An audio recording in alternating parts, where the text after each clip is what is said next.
In 2022, I went from charging 15K to about 22, 25. And I was like, I can't do that. Like, there's no way anybody would pay me that much.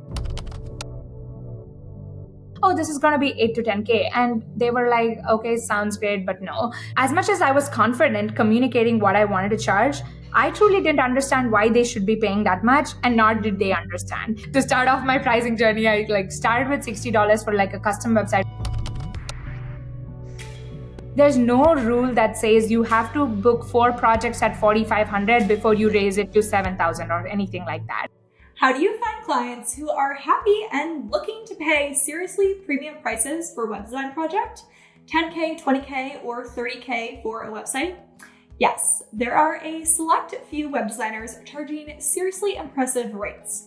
But how exactly do you join that club, and how do you find those big budget projects? But also, are those projects even worth doing? Are these websites just so massive that they'll actually take up half your year and not be profitable in the end? Today's guest, Traitra, has answers to these questions and more. Okay, Traitra, I would love if you can start off. Can you tell us a little bit about how you actually got into web design?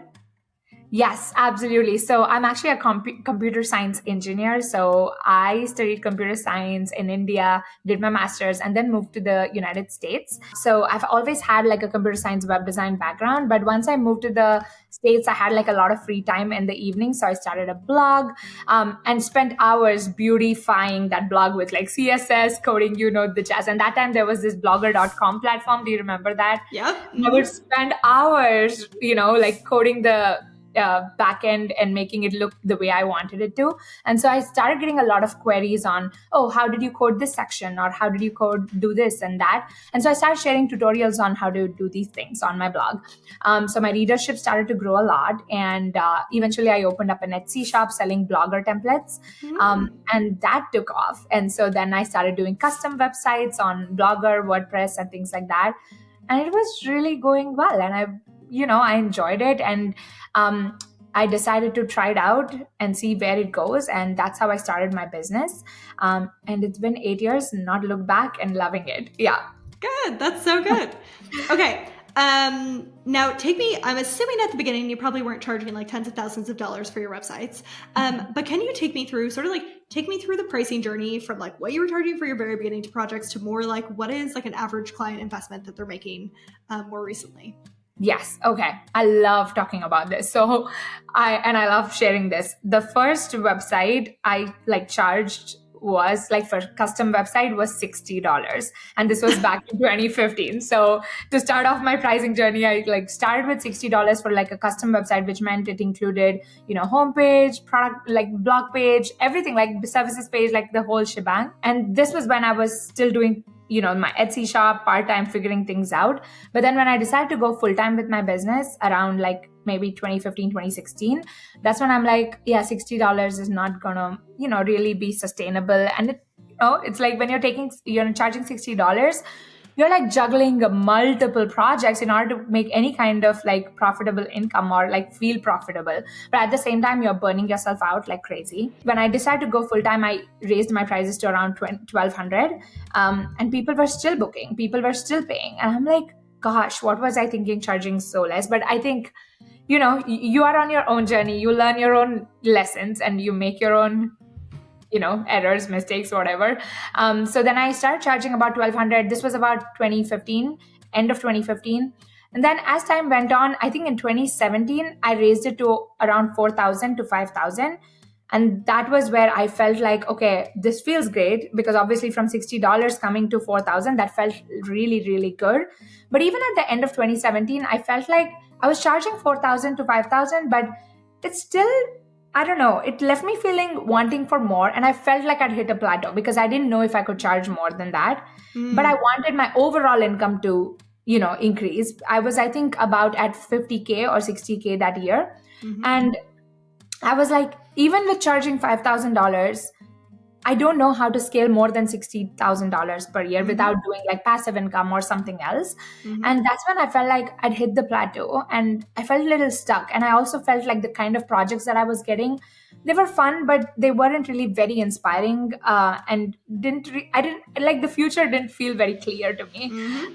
And that's exactly when I also decided to, grow our family. I got pregnant with my son, and so everything kind of came to a standstill around that time. And this was also like a big turning point in my journey. I took a really long maternity break. I went completely off my business. So my leads, my inquiries, my revenue, everything kind of like went down to zero. And it was like, okay, I learned a bunch of lessons like building my business this first time. And I really loved where it was. But at the same time, I knew I had like bigger goals, and the way I was operating was not going to work to make the revenue I wanted to make. And as well as like, with my new lifestyle as a mom, I didn't know if I had all those hours to put into my business like before. So I would say this was like the first innings of my story. And I got from $60 to 5K, let's just say, like overall, in terms of journey, like pricing journey.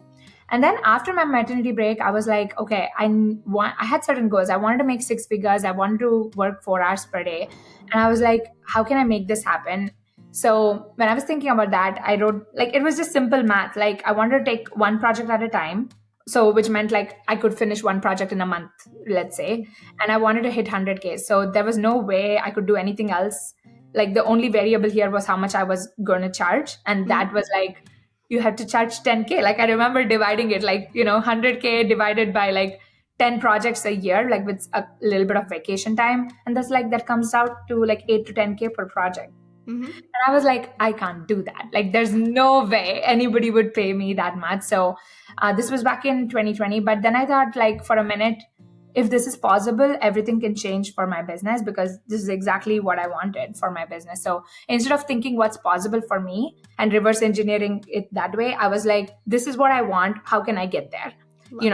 Yeah. So, and then I started again 2020 with like charging 2K. Like, so my first project was for 2K, but I didn't wait for too long to increase my prices. So my first project was for 2K. The next one was for 6K. And then I booked one more, I think for 4.5 or 5. And then I think in July of that year, I booked my first 10K project. So after that, it's been definitely a little bit more of a smoother journey in terms of raising prices. So from 10K, I think I went to about charging 15K in 2021. In 2022, I went from charging 15K to about 22, 25. And that's where I've been. I've booked a project for 30K, which has been my highest so far. But more so, my prices right now are between 20 to 30K. And that's where I'm living. And that feels really good to me. Yeah. I'm sure that does. That's amazing. Okay, good. Okay, tell me about, so obviously like the pricing changed, but I'm assuming was there anything like about the packages that changed or the clients that you were serving, or like what else needed to change in order to, because people are sitting here, they're watching this, they're like, damn, that sounds great. 25K project would be amazing. But like, am I going to be working with clients I even like then? Or like, do I need to be, how much are you offering in that package? How long does one of those packages take? Is it like, oh, well, it's the same money at the end because it takes me 6 months or something? So like, walk me through sort of those questions. Okay. So typically these projects take me around anywhere from 6 to 8 weeks. So that's the timeline of the project. So I would say in terms of profitability, they feel very profitable to me on my end. And I know like typically you would expect, or like I would expect myself, if somebody told me this a few years ago, that, it was like that many number of times the work. Like, so if, the work doubled, but honestly, it's been the opposite. Like I said, my projects take this pretty much the same amount of time. The two main shifts, or the two main reasons, or what changed was, I think, one, my positioning on how I position my brand, my business, and what I provide to my clients. And secondly, the value that we provided to our clients in the projects, and so our process and what we really did for our clients. So these two things changed. Positioning, I feel like before I was catering to literally everybody. I was working with all creative entrepreneurs. That was my niche. But when I decided to kind of raise my prices, I realized that going deep is better than going far and wide. So instead of specializing, working with all creative entrepreneurs, which is hard because you really can't specialize in it, because there are different kinds of business owners in it, like photographers, accountants, wedding photographers, wedding vendors. Like there's just so many different kinds of professionals there, and each of these businesses have nuances to them. They're different in their own ways. So creating a website or like building websites that cater to everybody kind of was also diluting my specialty and the knowledge I brought into their projects. So I decided to go all in on product-based businesses and work with e-commerce, Shopify businesses. So that was one big shift I made. So that is in terms of positioning. And in the second thing is, until this point, I was building a website which did the job, which was like, okay, this is, you need a website, I'll build a website which has all these pages, tick, tick, tick, doing the job. Like, you have a website now. It used to look really good aesthetically and would match the client's brand and stuff like that. But then deep down, I'm not sure if we were catering to the business's goals and what they wanted the website to do and things like that. Like, when people usually come to web designers, when clients come to web designers, they're like, I want a website, right? But deep down, it's not like they want a website just for the sake of it. Like, oh, I have --.com. That's not what they come for. What they come for is for like deeper reasons as to how the website can really help grow their business and take their business to the next level. And I think that was one portion I was not paying as much attention to until this point. And so from now on, I was like, instead of building just pretty websites, let's build powerful websites which will take the business's bottom line from like point A to point B, wherever they want to go. So I started digging more into their goals, who their audience is, how they interact with the client's website, where is the gap right now, what are the problems they're facing, and then create a website based on a website strategy that will get them to their goals. So that second thing was like massive. Like, clients started seeing transformations and results like massively. Like, their revenue numbers went up, sales orders used to go up, and whatever the problems were. Sometimes their problems were like, we're getting inundated with frequently asked questions, or like inquiries in our inbox, like customer service requests, and we don't have the personnel or the staff to cater to that. How can you help with that? So then we created a frequently asked questions page. We made sure to embed answers or solve those frequent queries throughout the website, and automatically those problems would reduce. And everybody's problem is different. Not everybody's coming to you for like, I want more sales. Some companies have lots of sales coming in, but they have other problems like the one that I just mentioned. So getting deep into the client's problems and why they want a website, what the website needs to do for them, that was like a big time game changer in what we provided for our clients. So leading through value, that was another thing that changed everything. So those were like the two main levers that we moved. That's so good. Yeah. Okay. Tell me, this raised a lot of questions in my mind. So the first thing is, so you decide to specialize in e-commerce websites on Shopify in order to have higher prices. Now, I know you've gone on to teach a lot of students. So can you tell me, is everyone specializing in that? Is that the only thing that you can do in order to charge 30K projects? Or is there other industries or niches, or what are the other industries? Is there like some where you're like, oh no, they definitely don't have the money for it, or these ones always have the money for it? Like, what are the different industries and niches that other people are serving at this price point? Yeah, this is such a great question, and I love talking about this. I definitely don't believe that e-commerce is the only niche you can, charge higher prices in. So here's what I believe. So I feel like every niche, every target market has a spectrum. Every target market, name it. There are people who are ready to pay 15K for a website. Then there are people who are ready to pay 5K for a website. And then there are people who are not ready to spend more than a couple $100s on their website. And this is true for every niche. Like, even if you take Shopify product-based businesses, people are happy buying the $300 templates on Shopify and being like, I don't want to put any more money into this. At the same time, there are people who are investing 100K into their website as well. So every niche, and I've observed this over and over again as I've worked with more clients inside my program, and even like inside the industry when I talk to other designers about who they're working with, how much they're charging. This is kind of the spectrum. Like, even inside the program that I run, which is called the High-End Web Designer, we work with web designers, helping them raise their rates to 10K plus. And there too, like, from all the way from nonprofit organizations to, wedding photography. There are just so many, even the paramedical tattoo industry. Like, there are just so many, it's very unique niches too. It just depends like on who in the spectrum you're talking to. So even in Shopify, if you're talking to the spectrum of people who are on the other side where they want to just be okay with spending $300 on a template and they're okay with it, you're going to attract those people. And you might end up thinking like even in Shopify, there's nobody paying 100K or 30K or 20K.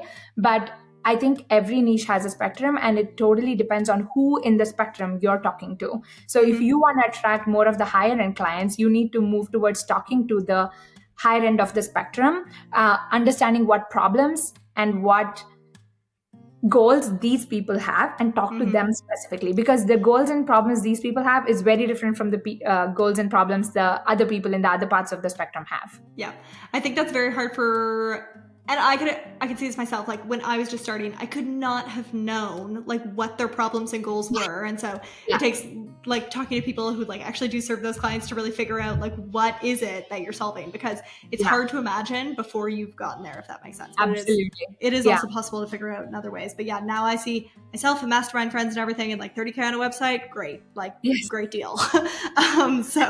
But you're serving a different person, so that's good. Okay, good. Can you talk about, so people who try to do this, they're like, I want to do a 20K project. What are the mistakes that you see people commonly make that stops them from being able to achieve this type of price point? I think the first thing, and I made this mistake too, when I came back from my maternity break, I was like, okay, I need to charge 10K. How do I do it? A lot of advice that I got was around mindset. Like, oh, believe in your worth, believe in, that you can charge more, go on the call, ask for it with confidence, like quote confidently and things like that. And that is important, like your mindset. I am a huge advocate of mindset, but charging more is not just about the mindset part. And that is one mistake I made, like without even understanding what. I went on to some of my first few calls after my maternity break, and I'm like, oh, this is going to be 8 to 10K. And they were like, okay, sounds great, but no, right?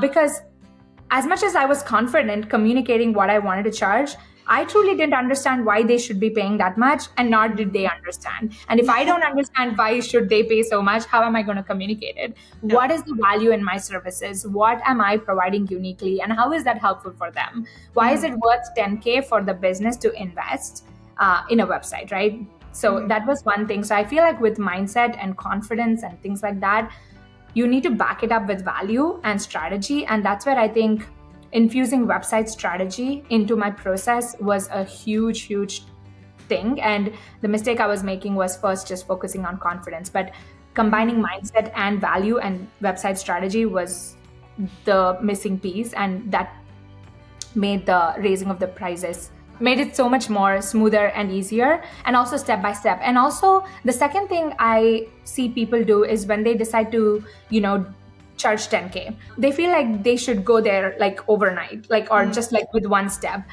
And it doesn't happen that way, because obviously with one project to another, you're building your own confidence, you're building and owning in on your processes. You're also building the portfolio, you're building the case studies. And so from project to project, I would suggest going in like a stair-stepping fashion to 10K. So if you're, let's say at 2K right now, I would raise it to 5K, then go to 7K, and then go to 10K. Not that you have to go like this, but if you feel like there are gaps to fill, then I would suggest going through a stair-stepping process, so that as your process is improving, as your process is refining, your confidence to kind of quote these higher prices is also kind of organically coming with you. You're feeling true to quoting those prices. You truly believe in the value that you're sharing with your client as well.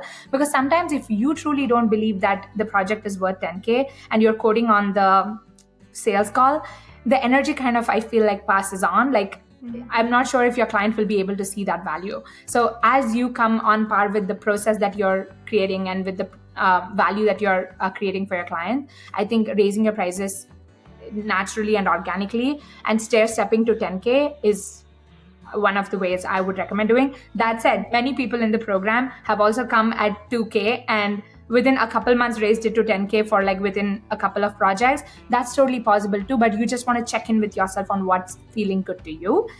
So that's what I would do. And third mistake is also waiting too long to raise their prices. There's no rule that says you have to book 4 projects at 4,500 before you raise it to 7,000 or anything like that. I think these are unspoken rules that we just set for ourselves, like, oh, if I've not done 5 projects at 5K, then how can I just raise it? I just raised my prices. There's nothing like that. It's all about value-based pricing. So focusing on the value that you're creating for the client and pricing on the basis of that is what would lead to an ideal scenario in terms of pricing, both for the client and for you.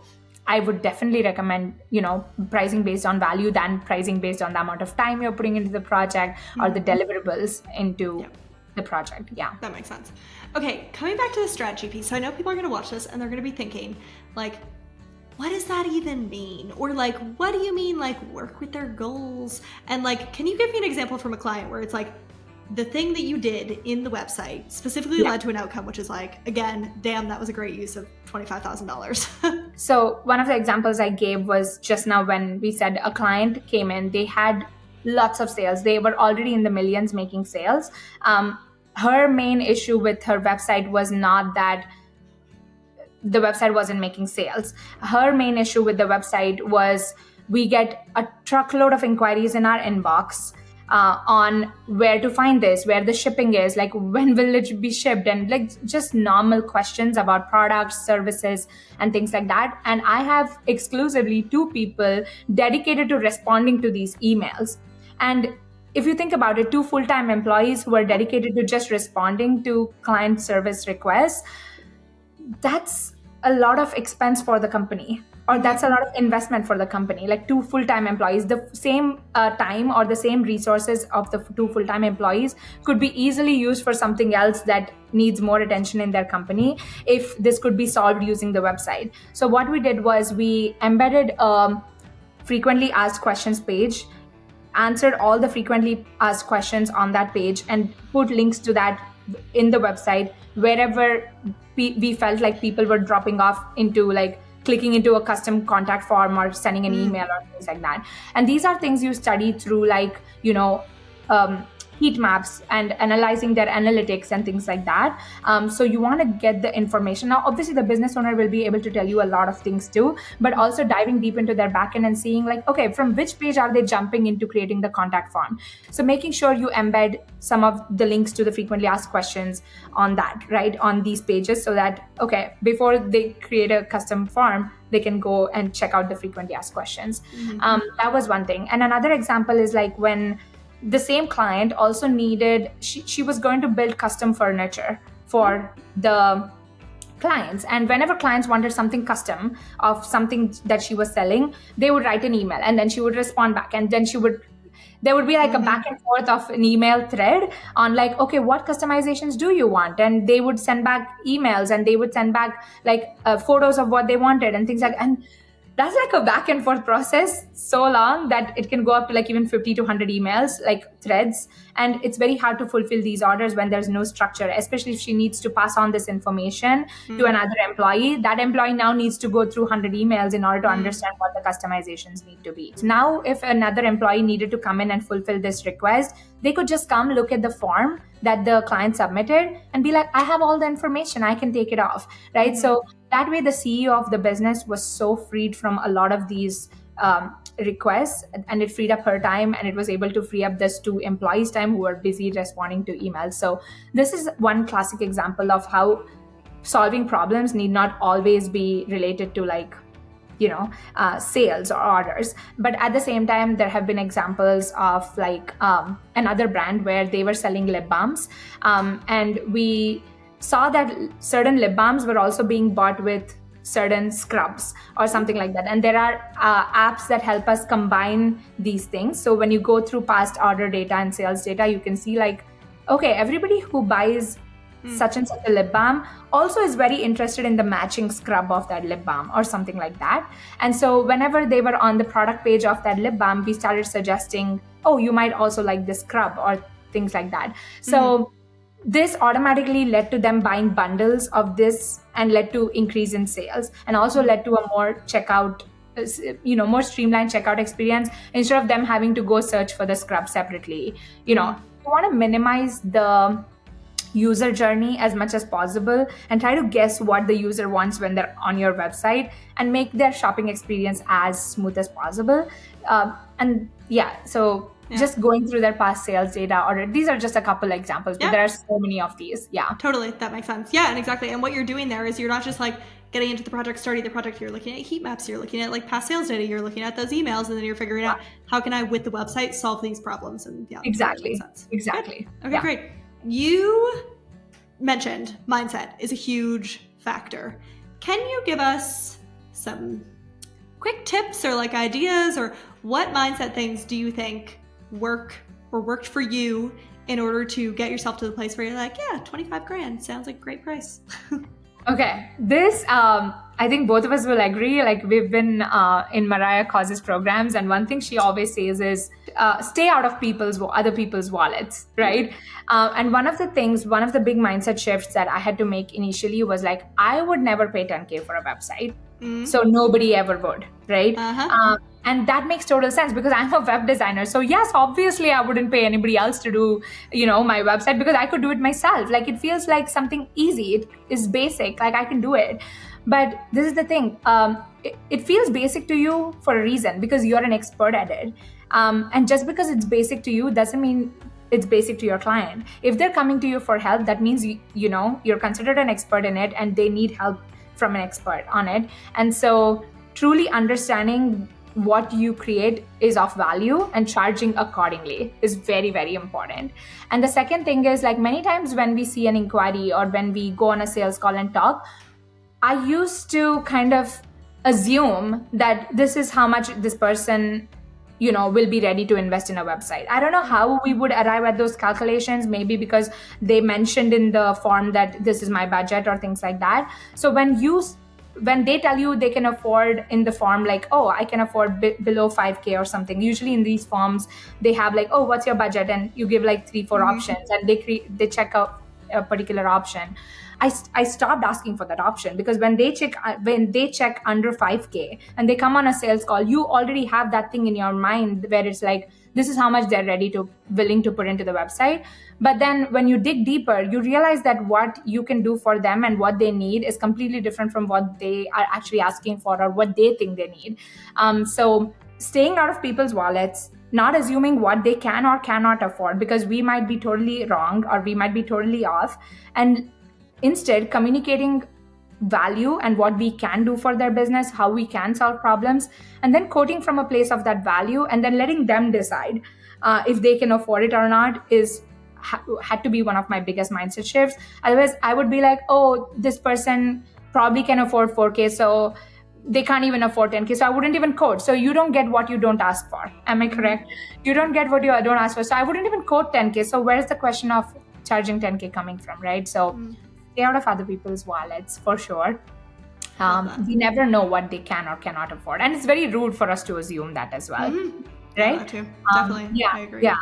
There have been many times when people have come into sales calls and they're like, oh, this is my budget. I want to stay under 2,000. And then when we got into the value and when I kind of walked them through what the website can do for them, they were like, yeah, 8K sounds totally doable. I'll figure it out. Let's do this, right?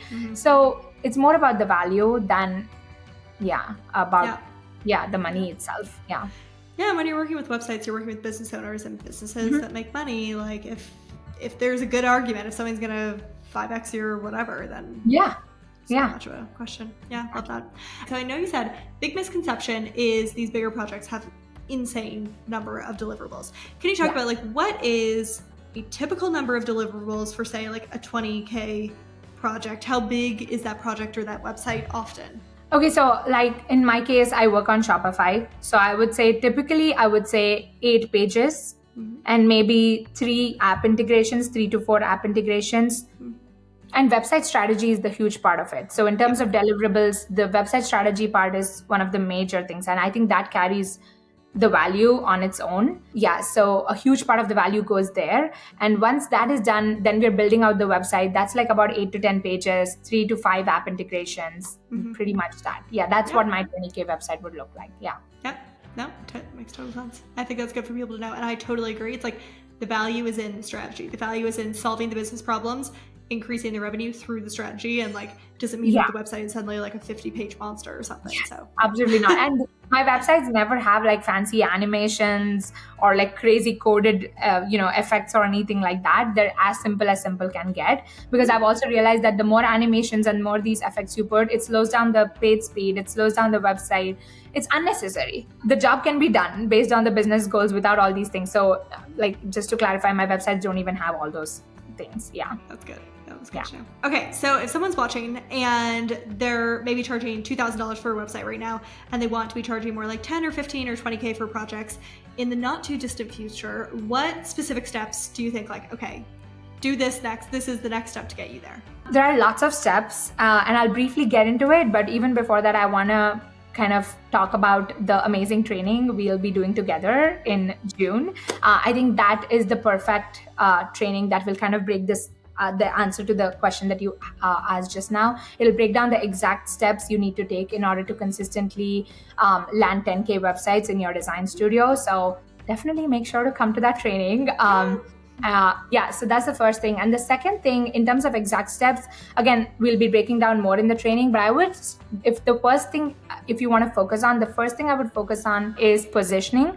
So instead of appealing to everyone, I would start to think about a specific target market that you would specialize in, and you would be able to help them a little bit more than any other target market.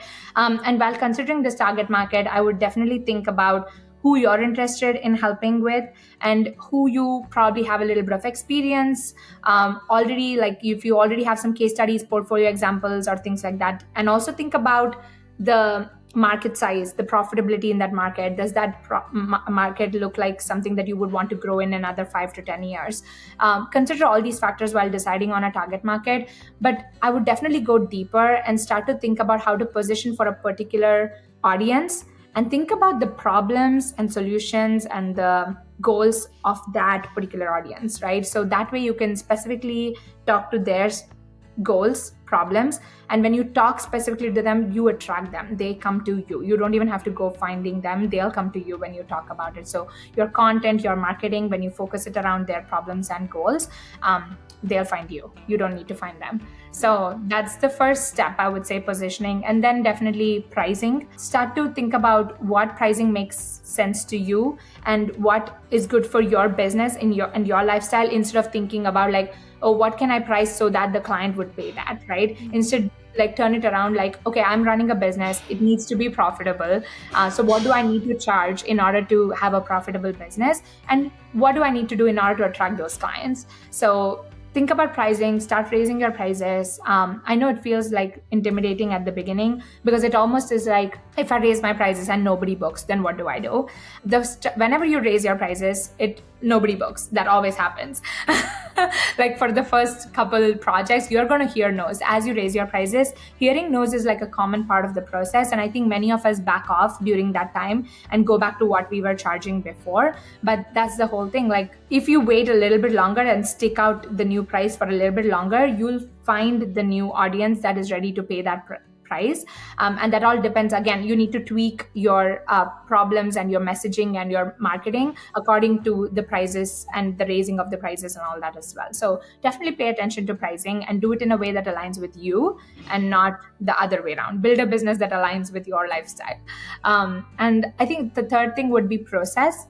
Definitely think about your process and how you can improve it in order to solve problems, and not build websites that just look pretty, but also like create powerful websites that will take your client's business to the next level. Because when they see value, when they see return on investment, that's when you'll start to attract clients that are ready to put in that money. If they invest 10K and are able to make like a huge ROI on it, then investing 10K is a no-brainer for them. So the more of these case studies and more of these testimonials you add to your portfolio, you'll attract more of them to your business. So yeah.